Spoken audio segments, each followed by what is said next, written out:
Hello everyone, नमस्कार। तो आज हम बात करने जा रहे हैं समाधिपाद के 16 सूत्र के बारे में। इससे पहले हम अपर वैराग्य के बारे में पढ़ चुके हैं 15वें सूत्र में। अगला जो सूत्र है हमारा वो पर वैराग्य। पर वैराग्य श्रेष्ठतम वैराग्य माना गया है योग में।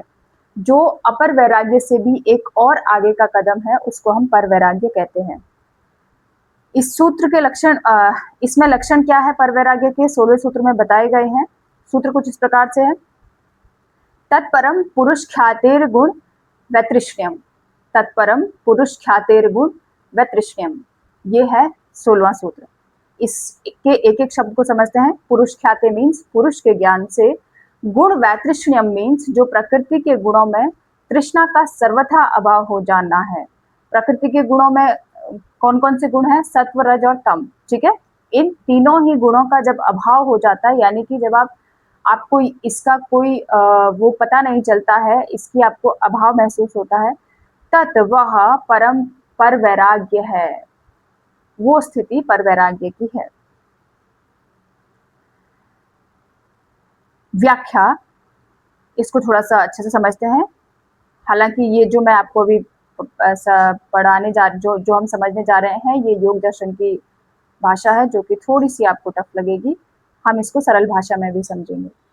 व्याख्या है, पहले बतलाए हुए चित्त की वशीकार संज्ञा रूप वैराग्य से जब साधक की विषय कामना का अभाव हो जाता है और उसके चित्त का प्रवाह समान भाव से अपने ध्येय के अनुभव में एकाग्र हो जाता है, उसके बाद समाधि परिपक्व होने पर प्रकृति और पुरुष विषयक विवेक ज्ञान प्रकट होता है। उसके होने से जब साधक की तीनों गुणों में और उनके कार्य में किसी प्रकार की किंचन मात्र भी तृष्णा नहीं रहती, जब वह सर्वथा आप्त काम निष्काम हो जाता है, ऐसी सर्वथा राग रहित अवस्था को पर वैराग्य कहते हैं।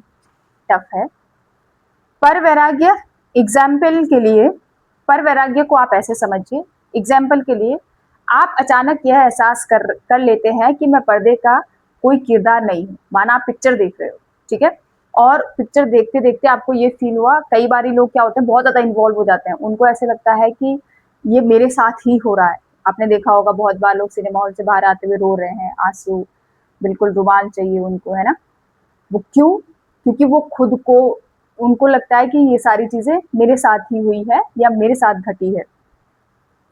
उसका जस्ट उल्टा आपको करना है। आप पिक्चर देख रहे हैं, आप पर्दे के सामने बैठे हैं, अचानक से आपको एहसास हुआ कि मैं पर्दे का कोई किरदार नहीं हूं, मैं तो केवल सीट पर बैठा दर्शक हूं। ठीक है, और आपको ये भी पता है कि जो भी पीछे चल रहा है ये वास्तविक नहीं है। ठीक है, आप इससे भी बहुत अच्छे से भिज्ञ है कि आप जानते हैं इन सब बातों को कि ये जो हो रहा है, जो ये इसमें दिख रहा है, ये वास्तविक कुछ भी नहीं है। इसमें किसी भी प्रकार की कोई वास्तविकता नहीं है। ये तो लिखा हुआ भी आता है बल्कि शुरू में ही। तो जैसे ही आपको खुद के दर्शक होने का एहसास होता है, फिल्म में चाहे कोई भी दृश्य चले, रोमांस हो, युद्ध हो, शांति हो, आपको कोई फर्क नहीं पड़ता। ठीक है, पर्दे की तस्वीरों से आपकी सारी तृष्णा खत्म हो जाती है। आपको उनसे, वो जो दृश्य वहां पे चल रहे हैं, उन दृश्यों से आपको कोई फर्क नहीं पड़ता है। जब आप इस समभाव की स्थिति में पहुंचते हैं, उसे ही हम पर वैराग्य या श्रेष्ठतम वैराग्य कहते हैं।